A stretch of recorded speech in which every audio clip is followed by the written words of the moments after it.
Welcome, guys, to the first episode of Martinis on Ice, the podcast. Hey, guys, it is your boy, Martini. Pepperboy889 on Fortnite. I am one of the best Fortnite players in the world. If you guys want to squad, if you want to duo, if you need some tricks, man, if you want to learn how to play Fortnite, I got you. Well, the first podcast obviously is going to be about the NHL Draft, and this is like a big step for the Blackhawks. First off, I want to say I want to shout out everybody over at the Shy City Sports message board. This is probably like the coolest damn message board. Everybody here is really chill. People talking about like the Blackhawks. It's like you don't have like any know-it-alls. Everyone's just offering their opinion, and it's actually really, really, really fun to read. And you guys are all pretty damn chill, pretty cool. Great freaking opinions. And we all pretty much worry about the same thing. We worry about the elephant in the room, which is Stan thinking he's smarter than everybody and taking Caulfield at 3. Well, now that would be a bad pick. First off, with this whole draft, okay, I think Capo is going first. And I really don't see Hughes falling past the Rangers, especially the Rangers. Jack Hughes is a talent, man. The guy's a great talent. Did he show up for the World Championship? No, he did not. He was kind of average. And for me, considering where the Blackhawks are in their development, we don't really need a guy that can come in now, which is why my main, who I would love for the Hawks to take, would be Bowen Byram from the Vancouver Giants. If you guys watched the playoffs, I mean, he was amazing. I mean, he put that team on his back, and he's just a guy that has like that second gear when it comes to doing something that has to get done, and if it's offense, if it's defense, if it's a freaking shot block, Byram's the man. And I really wouldn't worry too much about it being like a Cam Barker pick, because Cam Barker couldn't skate, and he really couldn't skate with the whole, like, when he was drafted. Yes, it was a big deal when he got drafted, and Talon, like an idiot, freaking compared him to fucking Denny Potvin, which was like one of the dumbest things. It's like one of the greatest like defensemen of all time. So yeah, he had that going for him. He had a couple issues, like, you know, he had issues, but he couldn't skate. He couldn't keep up with a puck possession up tempo team, which is what the Hawks were. And I don't know, kind of got a good fucking player out of it that got traded for nothing, but oh well. And Bowen Byram is not a Cam Barker.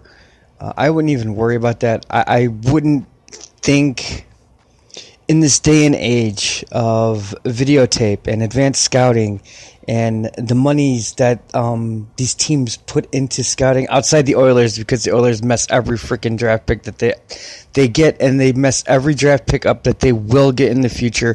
They're just a horrible franchise. So like every team outside of the Edmonton Oilers, they're putting too much. They're investing way too much in scouting, and I really don't think. I don't know. Bowman's been kind of decent at drafting, so I mean, he has that going for him. Now, the big thing is Caulfield is moving up in the draft. Okay, this is like he's like the most purest sniper in the draft. Honestly, if the Hawks don't take him at 3, I see Colorado taking him at 4. You know, he gets compared to DeBrincat, obviously, for his size, and Gaudreau from Calgary. I mean, he's getting compared to like great players. And this is the thing. Say Bowman did take Caulfield at 3, and he's what? He's a faster DeBrincat? I mean, DeBrincat scored 40 goals last year. I mean, that's production. And can Cole Caulfield, can he translate his game? Yes, he can. He's extremely talented. I wouldn't put it past Bowman taking him at 3. But I think Byram he's a day one player. He's gonna come in like next year. And yeah, he's gonna be shat on for a little bit, but you know what? He's gonna get it. And come playoff times, I think he's gonna get it. If he doesn't get like that actually he did play a lot of games this year. I mean, I really think that Byram would be the greatest damn pick that the Hawks have made in a long time. Since probably DeBrincat. And DeBrincat was a steal. I don't care what anyone says. Do you know? They took, the Oilers took, okay. DeBrincat was Connor McDavid's line mate, was scoring 60 goals or whatever a year with Connor McDavid. And then the Oilers took Jesse Puljujarvi, and the Blackhawks took DeBrincat in the second round. Who would you rather have? And Jesse Puljujarvi, I think he had like his hip replaced or something. That's just not good. Now, Elliot Friedman, I mean, this was I read something about this on the forum.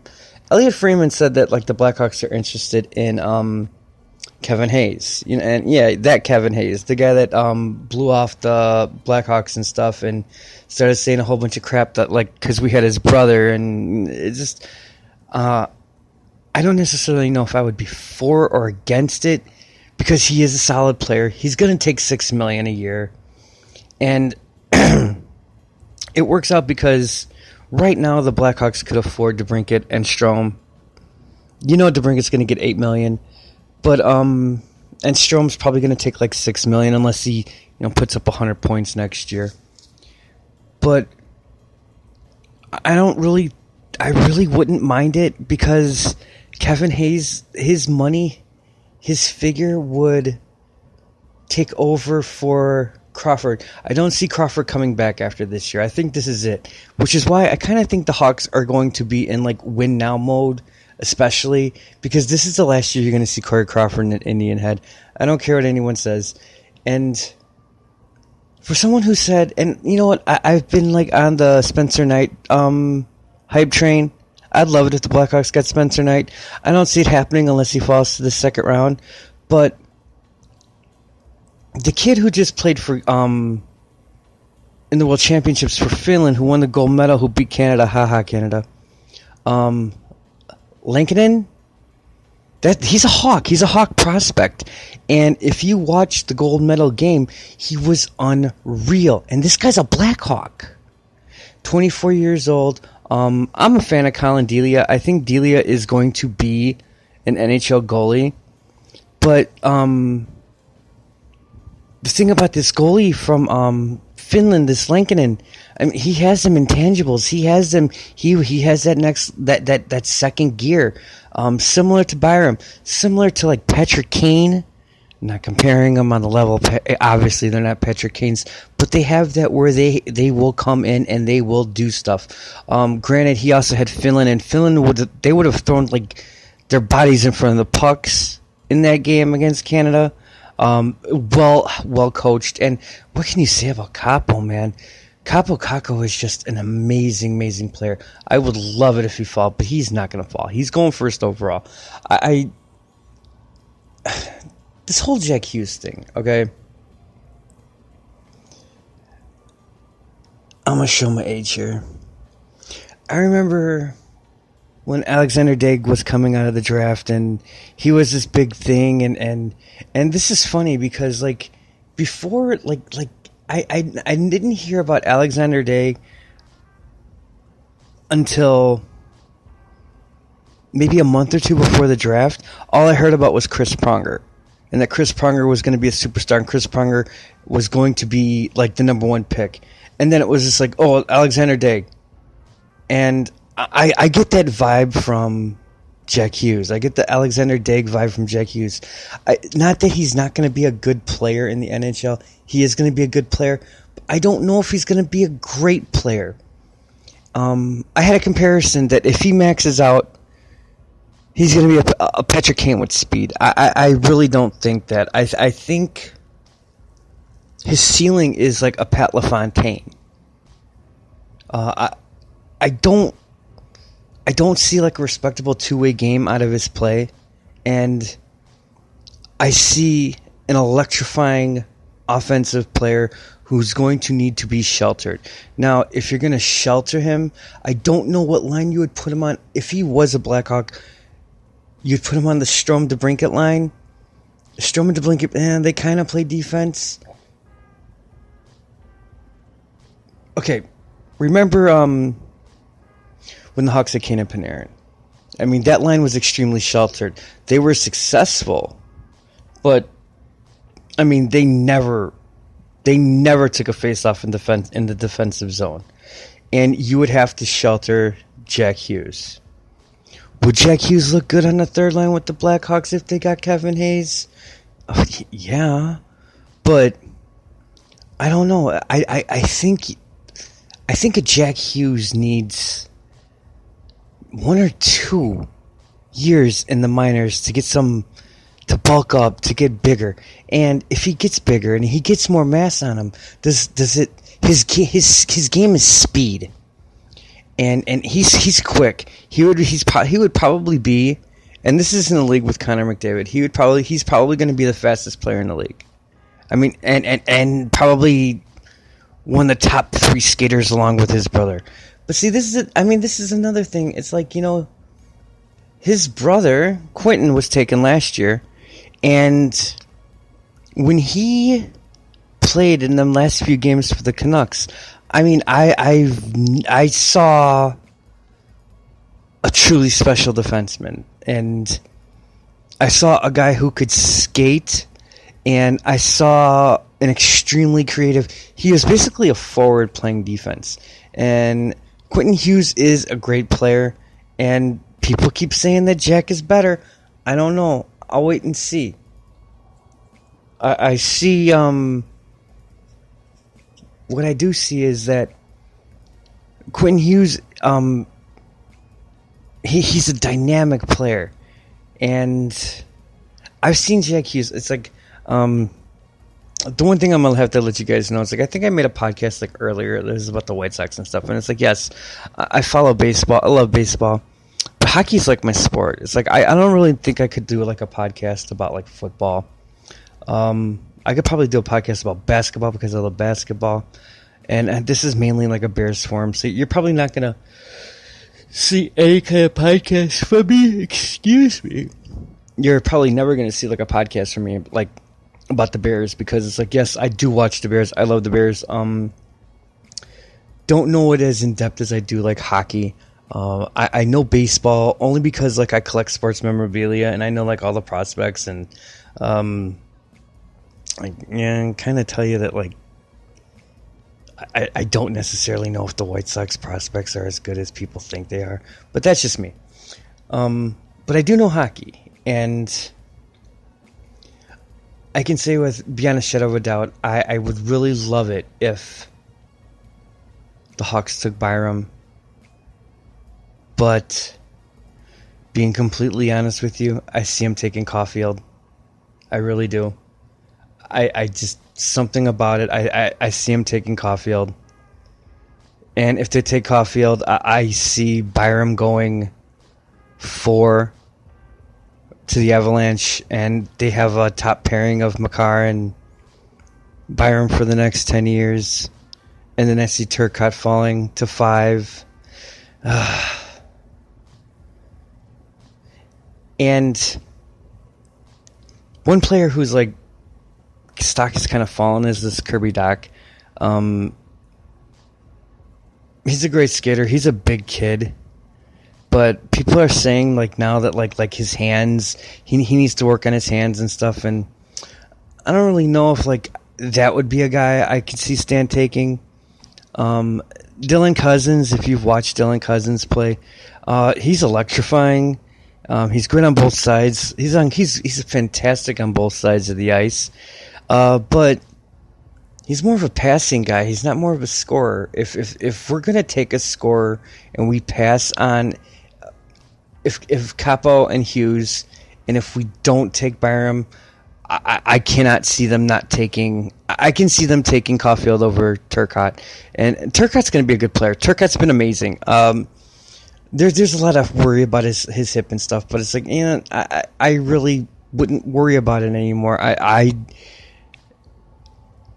seen this kid, and he's electrifying. I've watched so much lately of this kid, and he hasn't really skipped a beat. Great player, smart, intelligent, and you could say that about Caulfield. You can really say that about Byram. Oh God, I really hope they take Byram. I really hope that if they do trade out of that pick, that they're getting a top-bearing defenseman and a top 10 pick. And this whole gibberish with Seabrook's not leaving. Okay, guys, honestly, we're all Blackhawk fans. Brent Seabrook was a huge reason why they won 3 cups, and he earned that contract. He's not going anywhere. They're not going to give. There's no compliance buyout for Brent Seabrook. I mean, the Blackhawks just done so much to bring back all these people that were alienated from the Bill Wirtz era. They're not going to alienate one of their great players. He's not going anywhere. If people think he's leaving before them 5 years, if he retires, if he finds something wrong with him, if he gets allergic to the freaking equipment, maybe he's not going anywhere. He's going to play out. He's going to ride those. He's going to ride them out. His last couple of years are probably going to be really brutal. He probably will only play maybe 20, 25 games a year. But Brent Seabrook ain't going nowhere. All right, guys. That's the first podcast. Probably get a little bit more in depth. I want to kind of maybe do two a week. I'm thinking maybe for the lead up to the draft. I'll kind of maybe do maybe one Monday, Wednesday, Friday during the season. This is a good time. I mean, this is a time to get excited. And as Blackhawk fans, we really should be excited because this pick could really, really set the Blackhawks up. Now just think. Say the Hawks did get Kevin Hayes. Or, you know what? See, this is another big thing. Mitch Marner, a fantastic player for the Maple Leafs. He just came out and said that, he's demanding big money. And I don't know. I could see Stan trying to get a Mitch Marner. Maybe, yeah, we're going to have to give him $11 million. But if you had Mitch Marner and then you drafted Byram, oh my God. Boquist is a stud. Jokiharju for Finland was amazing. And for people, there's a lot of people that really aren't that high on Jokiharju. Jokiharju is a stud. He's going to be one of the best defensemen from that draft class. And he wasn't brought down last year because he couldn't play in the NHL. Obviously he could. It was more he could get more ice time and develop. And look at what the development did. If you guys watched him in the World Championship, he was amazing. He was both sides of the ice. A lot of people are knocking his defensive play, but you know what? I don't know, man. I think Jokiharju is going to be a top pairing defenseman. And then if you have Jokiharju and Byram and Boquist and Keith is still a second pairing guy. I don't care what anyone says. That's my favorite player. He's second, and it really, really, really hurts me to say this, but he's a second pairing guy that can step up into the first pairing if need be. I really had no issue with Duncan Keith and Seabrook playing as a tandem last year. Towards the end, they were pretty damn solid. I really wouldn't mind them. You got Gustafson. Gustafson's a stud. People who don't think he's a stud, he's good. Yeah. You look at his freaking his advanced numbers and stuff. 65 points ain't nothing to sneeze at in the NHL, and I'm pretty sure you're going to see a lot better than that next year. He's a first pairing guy, and the offense he can lead an offense, and if he can't, then he passes to Kane, and Kane can take care of it. So, anyways, guys, that's about 20 minutes of your time. Thank you for listening. I just want to say the first thing when I popped into the forum today, the first thing was men's asses shouldn't look better than girls, and I'm like, you know what? Yeah, this is a great forum. Thank you for listening. You guys have a great afternoon. Happy delayed late Memorial Day for all you guys who fought for us. Thank you, and love to get some of you guys on the podcast. We could do some talking and stuff and talk some Hawks, man. If I have an app where we just like phone in and we don't give each other's phone numbers out, but we can all like call in and just have a discussion. It'd be really kind of awesome to like do, and just to hear like verbally instead of like the whole textual stuff. If you guys want to keep doing the text, that's fine too. I'm gonna try to pop one more out on Thursday for you guys. So thank you very much for listening. You guys have a great evening tonight. Go Hawks.